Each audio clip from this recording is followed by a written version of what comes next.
Hi, I'm Jermaine Sane, and I want to personally thank you for joining me today on When We Speak. Today I'll be joined with Debi Lowry. She is the author of 3 Grim Fairy Tales and a Happy Ending. She's also very active in the community, and I hope that this video will encourage you to do the same.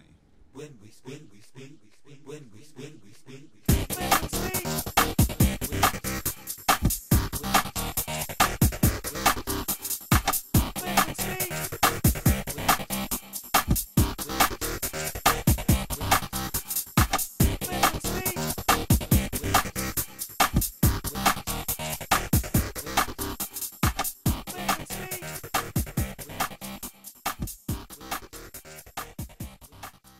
Deb, I want to thank you so much for joining me today. It is such an honor to sit here with you, and I'll never forget the day that we met. I was at the AIDS Atlanta Walk, and actually that's my first time ever volunteering. Really? Right. I've never volunteered for anything.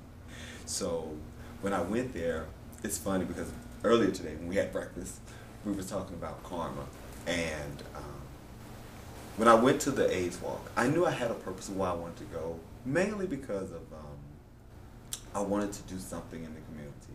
When we speak, I talk a lot about artists and music and stuff like that, but it's always different when you talk to someone about either a personal life story or about community work, about charities and different stuff that they do.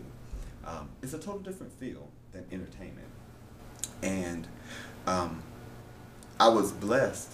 I still say it's a blessing. I was blessed to run across you because one of my friends, she likes community charity work and stuff like that, and she was actually the one who met you first. And so once she met you, she came to me and she was like, Jermaine, you have to meet this lady. And so, because of that, we're sitting here today. How appropriate your name is Bethlehem. I know. Jesus' birthday. She brought you to the star. Not really. Well, my biggest thing is I think with being a person who's never really done anything like that. I mean, I've gone on like a lupus walk, but I've never volunteered for stuff like that. I've only done the walk. And in the volunteering, it was so different because as I sat there, I thought, why haven't I done more of this, considering how, I don't like to say it like this, but how easy it was. It wasn't nothing like I expected. It wasn't like extraneous hard labor like I had just gone to work. Right. But yet, while I was doing the different little things, wiping down the chairs, setting chairs up, going to get this, going to get that, I felt like I had at least done, it may have been minor, but it was something that needed to be done, whether small or big. That's why you do it. Yeah. That's actually why you do it. And which leads into my question, because I was going to ask you, why is it so important to do different charity events and charity walks and different things like that? Well, I think we all have a social responsibility to have an impact, be large, small, monetary, physical, whatever. You find fulfillment, you find happiness, you find that you've accomplished something in everything that you do. Whatever level of participation you have in whatever organization that you choose to volunteer for, you've done something. I give some monetarily. I give a lot of time to the ones that are close to my heart because until I win the lottery, I won't have that kind of major impact.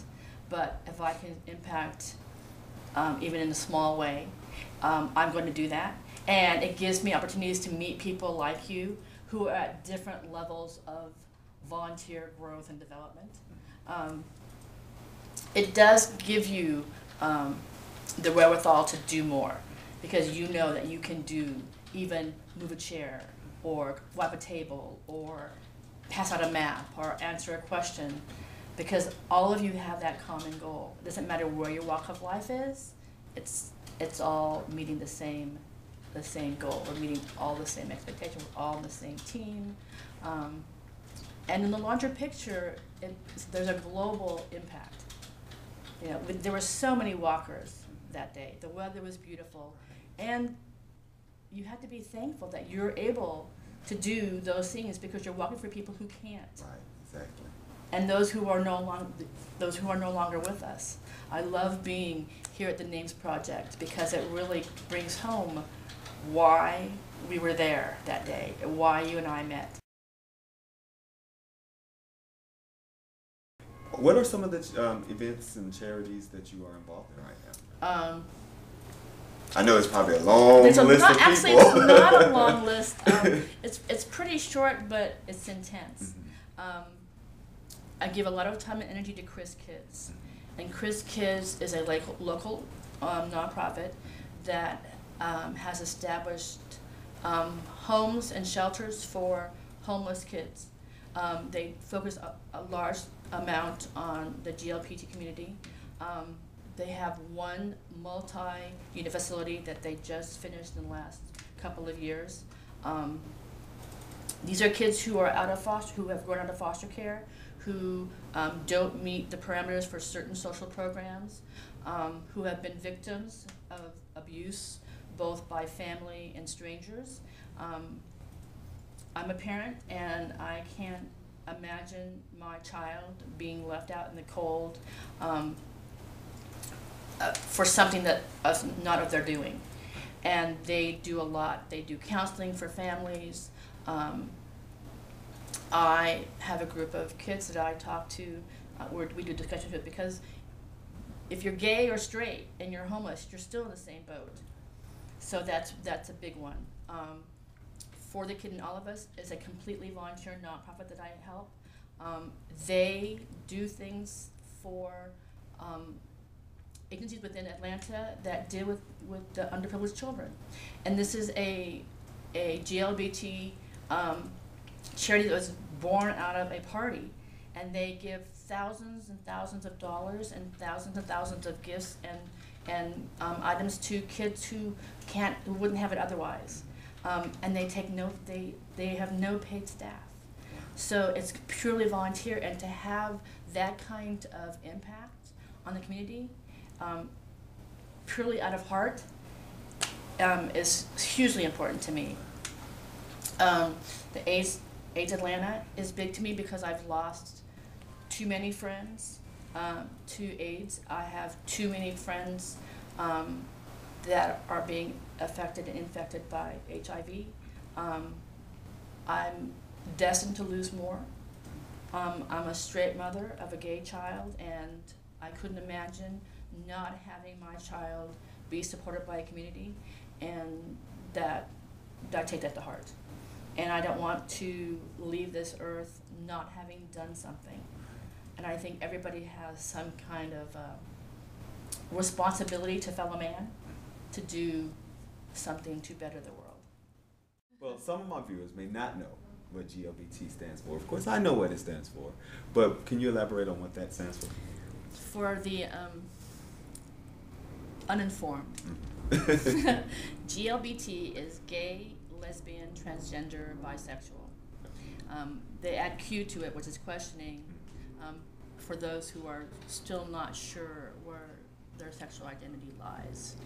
Or lays. I'm not quite sure what the grammar is, but it's okay. It's okay. And my life is predominantly lived in this community because my son is gay.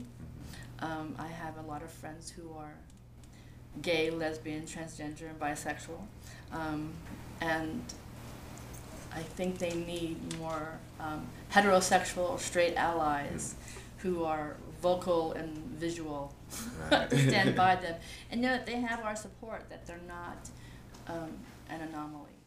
Now, one of the main things when we spoke was about your book and things like that, and you told me that your son was gay and everything, which was great to talk to you in reference to that, because I felt like a lot of mothers would really enjoy this interview because it's dealing with a parent and their child, because most people don't know how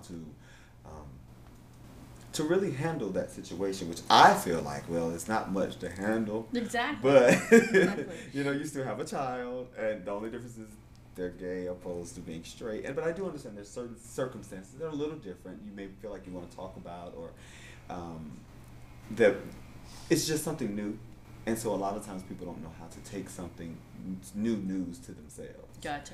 And so what, as a parent, what was your reaction when your son told you, Mom, I'm gay? I didn't have one. Mm-hmm. And I think that's a large difference between me and other parents who've been told by their children that they're gay. I never identified my children sexually, they're my children. And I think that's where parents fall into the trap of having to have a reaction. You assume when your child's born, most of you assume that when your child's born that they're straight. They're going to get married, they're going to have children, they're going to do that whole whatever life that you picture as being the normal life.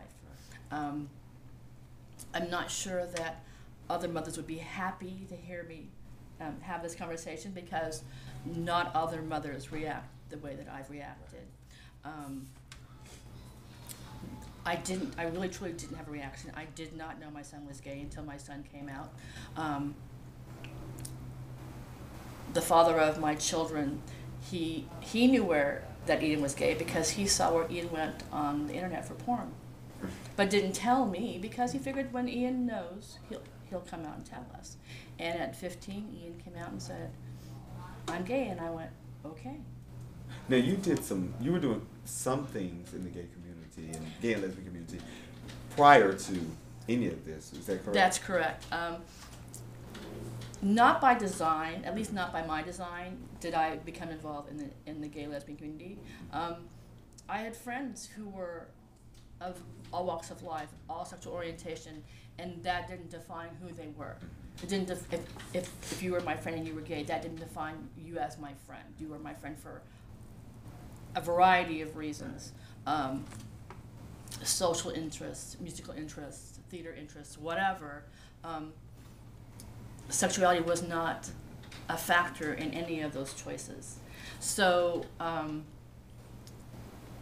the year that my son was born, I had lost my first friend to AIDS, and I'm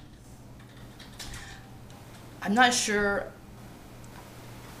and I didn't realize till later on how emotionally impacted I would be by his death. As I became more involved in the community, because of my attachment to my friends, it became more important for me to be a participant in those causes that fought for their rights, fought for their care, fought for equality across the board. So when my son came out, all of my gay, lesbian, transgender, bisexual friends said, "Of course he is, and you were meant to be his mother."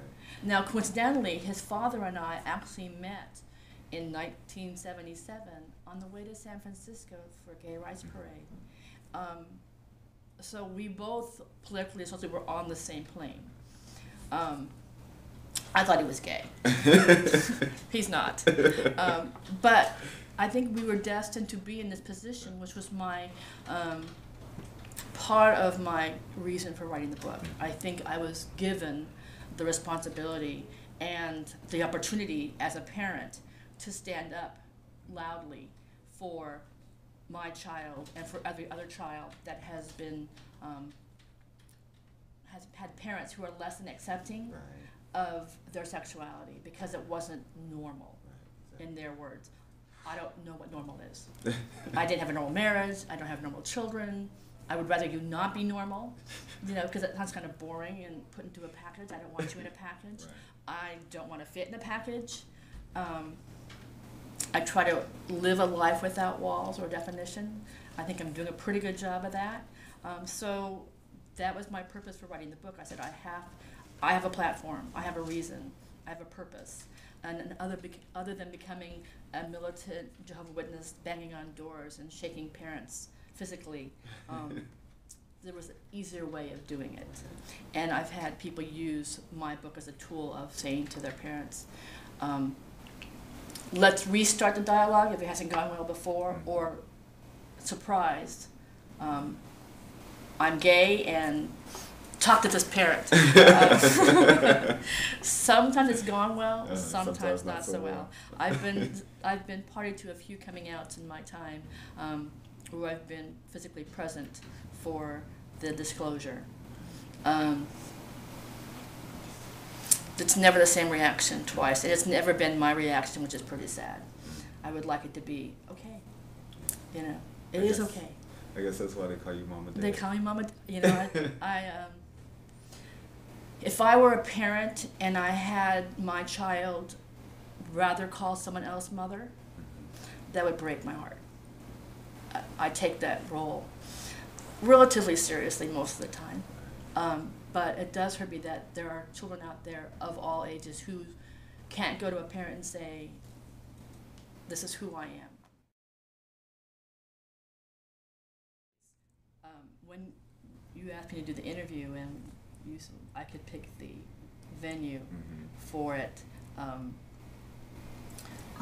the Names Project offices was a perfect choice because it really gives physical substance to why we were at the AIDS Walk. Right. Because we have so many people that have gone before us, who are no longer here, who didn't have the resources or the medical advancements enough to take care of their needs, to at least address the illness, which is still such a virulent disease that's infecting everybody, not just the gay community. And there is no cure that's, you know, in the foreseeable future that I can imagine, because it's developing beyond where it was when it first was identified. And I see myself losing a lot more friends, or having a lot more friends infected and affected by the disease. And that's just one of those missions, those reasons why people need to get involved in organizations like in Atlanta. The Names Project needs help too, because a nonprofit in this economy suffers greatly. And there's always volunteers that are needed because you can't pay everybody for their help, but there's still the responsibilities that have to be met to take care of those needs. So, you know, what I do for a living that brings in the paycheck and what I do that fuels my life are completely different. One helps the other. So one advances the mission of life. So that's why we do it. But I'd like to have us, you know, it's really important that people physically see what happens, you know, what's at stake here. And this quilt, amongst all the others in this building, are a huge reason, because we've lost so many people. So many friends, family members, sons and daughters, husbands and wives, friends, nieces, nephews, grandchildren. I can't imagine being a parent making a quilt like this for my child and not having been a part of their active life before they got to this point. And the fact that they might not have gotten to this point if I as a parent hadn't been there. It might still happen. I don't know that. I'm hoping it wouldn't. But it could. And not just for a gay child, but for any child. It's kind of what fuels my fire. I'd like not to have that fire, but it's there. It's unavoidable. And with so many friends infected, it's in my face every day. I've lost 3 friends to suicide who, when they realized they were positive, didn't want to, couldn't deal with, didn't want to say anything to anybody, and took it upon themselves to end their lives themselves versus going through that process with the idea of hopelessness. Would rather not have that happen to anybody that I loved and know. hurts me. That there's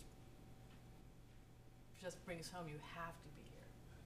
And one of the things about it is that they were saying how many people are actually represented sometimes on one. Yes, right. So even though, like, when I see, let's say this, well, you think, okay, well, here's someone, but no, sometimes there's this four. could be, Right. 4 or 5 different people just on one. And when we first came through, when you hit this corner right here, you just, first you see this right here. But I don't think I was really prepared once we turned the corner to see that this is like, doesn't even account For any, a fraction of. Right. Right. And it's funny because even in life, sometimes, just looking at this only accounts for the people that I run across every day that I don't know. Right. That I don't know about. That, like, I may know you, and you're one of these people.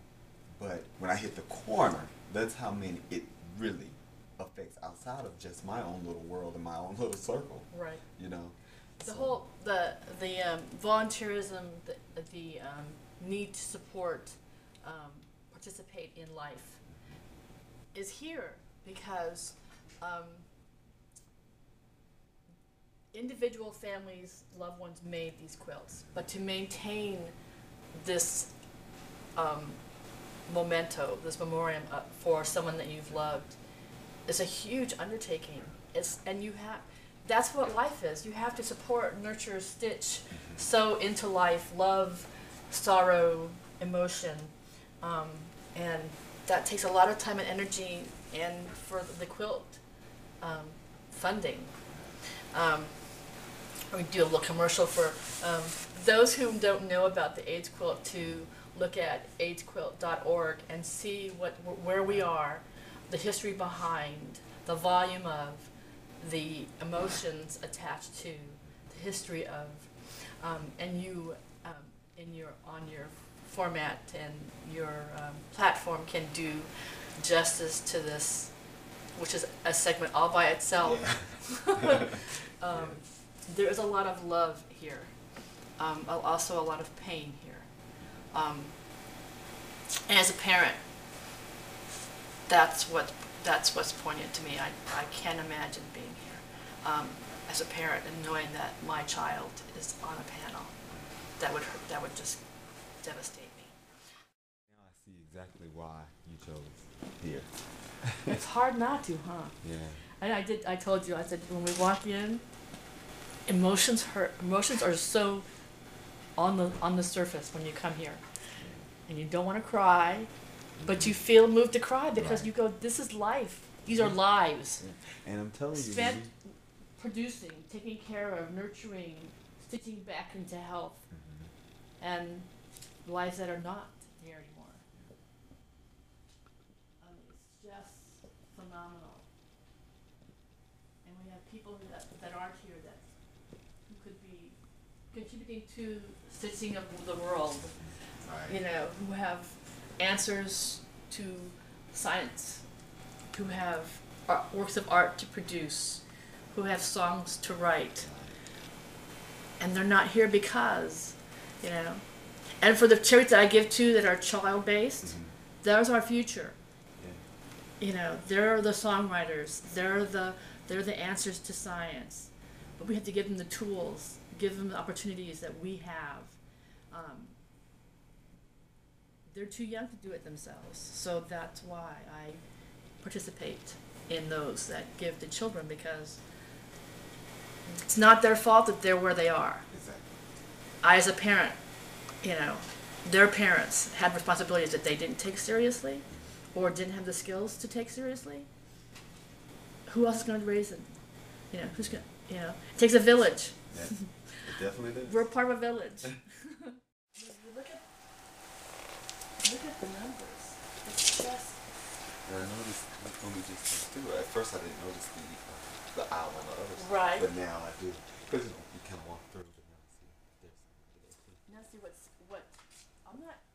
This is impactful. The blue crates, I think, are equally as impactful because it's like a a mausoleum sort of feel to it, sort of. There shouldn't be that many. Yeah. And this is only what? Just such a small fraction. These are individuals who acknowledge at some level the loss of someone who died of AIDS.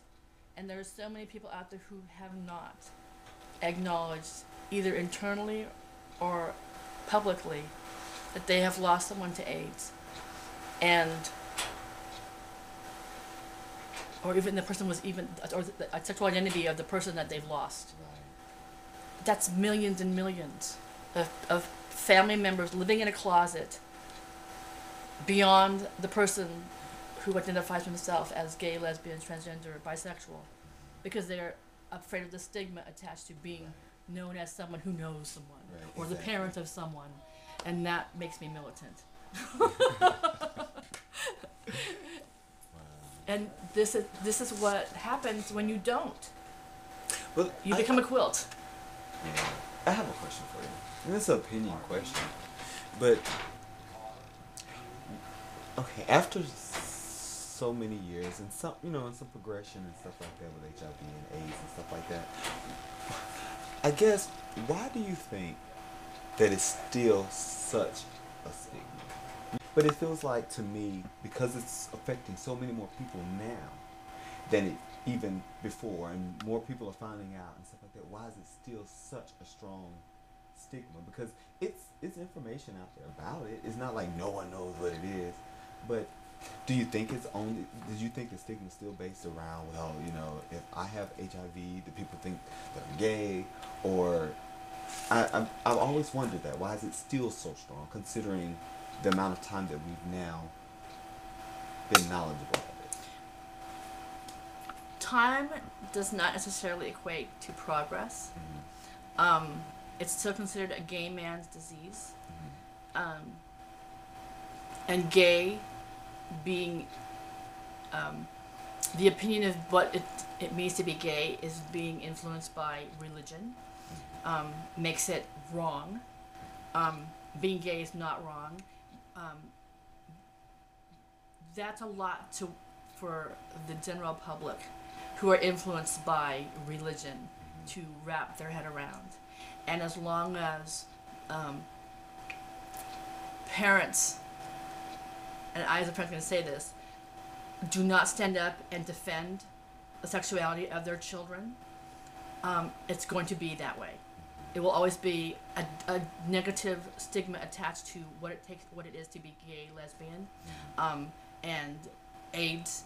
As much as it's no longer a sexual disease, it's not a gay disease. It's a disease that's impacting humanity. Until that's completely, until that is completely turned around, it will always carry that stigma. My mother died of cancer when she was 42. I was 18. This is not one of the charities I give to on a regular basis. Everybody gives to cancer research. Right. It's a safe charity. Right. Everybody gives to it. And the stigma's gone. It's not as controversial Right. as AIDS. AIDS will always be a controversial charity because it's the gay charity. Right. It's not a gay charity. Exactly. I mean, look at we have stuff that's still being. They have panels that are still being sewn, and it just.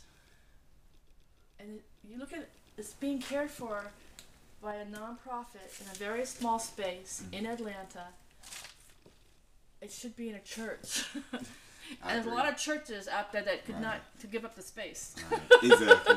Because and you're right, because even you and the reality is that eventually this space will not be big enough. I mean, it's absolutely not big enough technically now. Right. But right. After a while, this will even supersede this, because even as I'm looking, it's only so much more room. You can't even do this twice. No, and they receive a quilt a day. Wow. Every day of the year. That means that many more people are being acknowledged as being lost to AIDS. That's only a fraction of those who we are losing to AIDS. And there are people that they say, oh, they died of pneumonia. Okay, an AIDS-related illness is still AIDS. Exactly. So, you know, I acknowledge my other charities. They're as equally important, just not as controversial as this one is. You know, one of the main things I noticed about here is how organized everything is. Oh my God, yes. So I mean, I really applaud, you know, out of those few people that do it, you know, who are in charge of running this, you know, they've done a phenomenal great job. Because, you know, when they were talking about like shipping. Right, shipping, and even some of them as they wear over time, you know, having to do certain things. I mean, even down to the numbers that are on the quilts, you know, and I can't explain exactly how all of it worked, but oh good, neither can I, so that's good.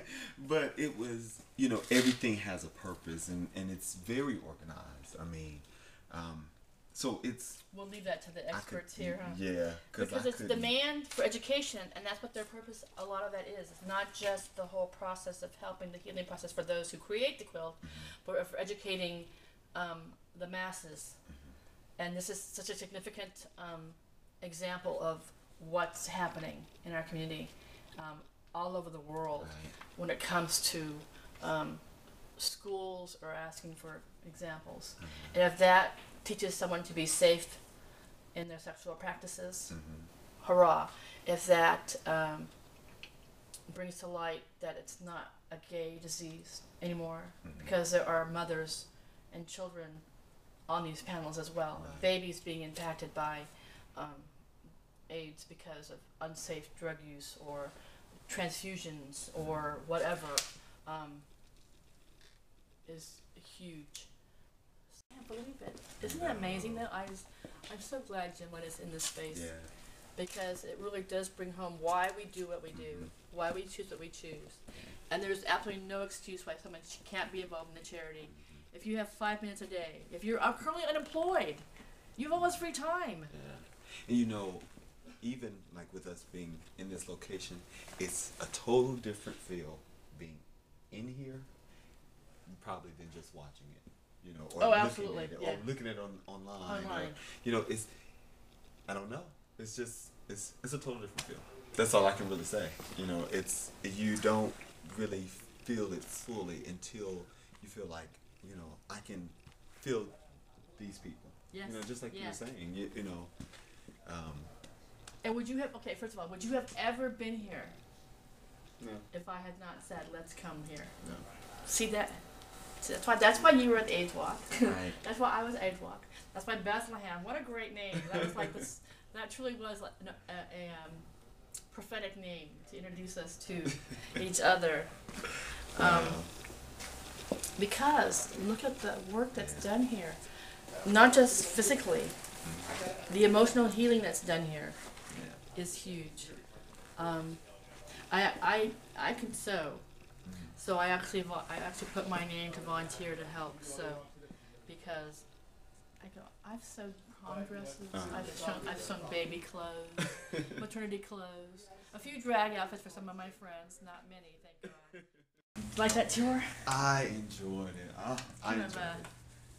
Speaks words. Yes, it does. You know, this is an experience like that. You know, sometimes it seems like it's sad for me to say that I enjoyed it because of, you know, the situation that causes these type of things to have to, you know, take place. But it's definitely made a mark on my life, and I thank you for being a part of that. I'm glad to be here with you. Thank you so much. And as always, I would like to say to my audience that always remember that death and life are in the power of the tongue. When we speak, we speak, we speak. When we speak, we speak, we speak.